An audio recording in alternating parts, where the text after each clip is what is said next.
Un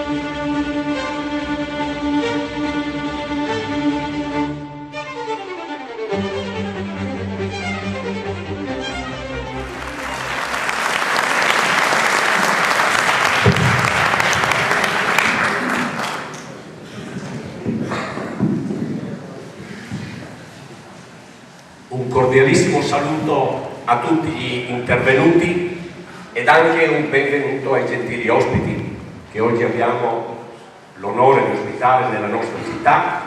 Sono tutte persone che ci sono molto vicine e non solo nei momenti particolari di quelle che sono le scadenze elettorali.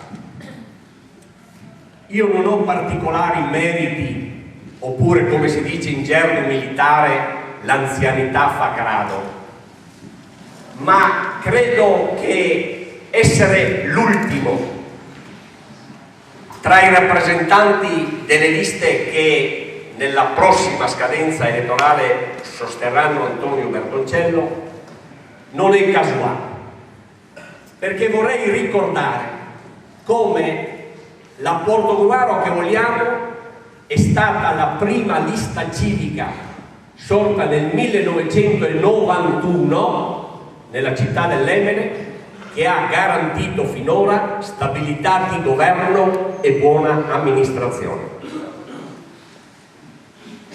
È stata un'esperienza che ha portato culture diverse, modalità di pensiero, dai cattolici democratici fino ai riformisti, a mettersi insieme perché il futuro di una comunità passa attraverso delle volontà, attraverso degli ideali e soprattutto una voglia di fare rispetto ai problemi reali della gente.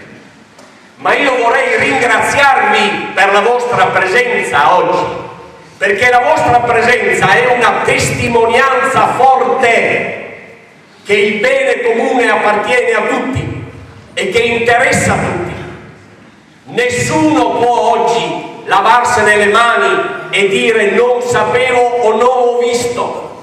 Questa città va governata, questa città però va governata bene e con persone che sono degne di ricevere un mandato elettorale.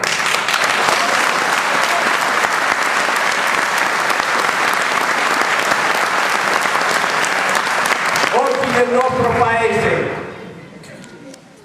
dove l'indifferenza e la contrapposizione portano sempre di più un distacco della gente dalla politica, ve lo dico, sono contento di essere oggi in mezzo a voi.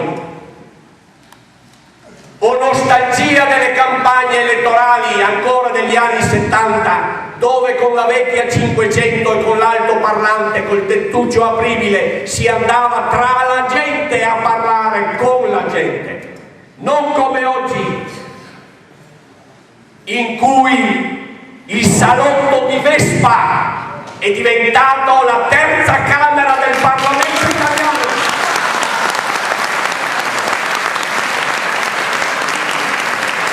Il nostro paese sta attraversando un periodo molto difficile, ma i nuovi maestri sono dove? Il Grande Fratello e l'Italia dei famosi, mentre il nostro paese ha oggi in gioco dei valori fondamentali.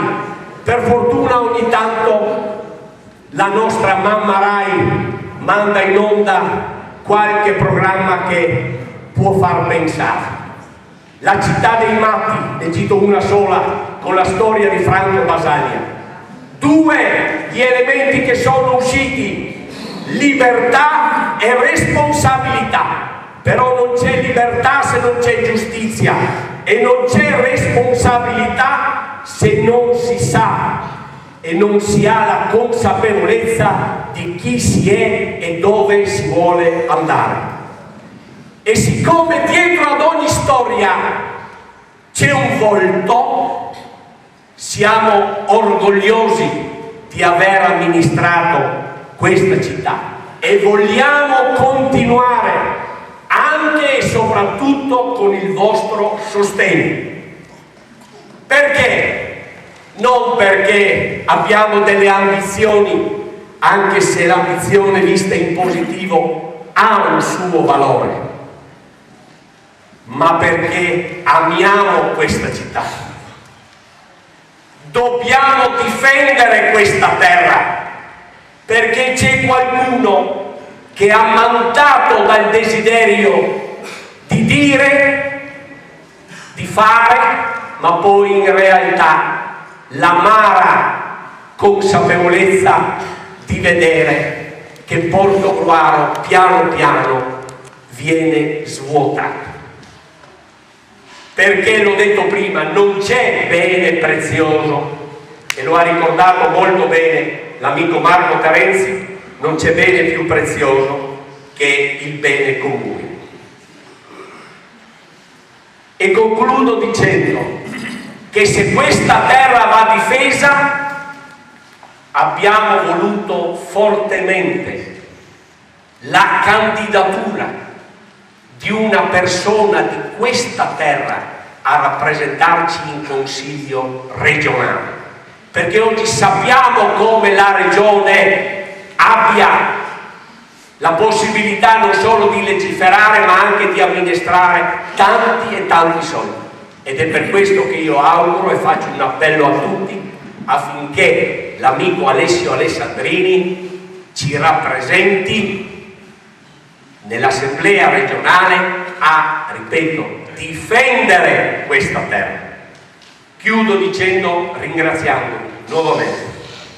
Noi ci siamo e insieme sono sicuro che ce la faremo.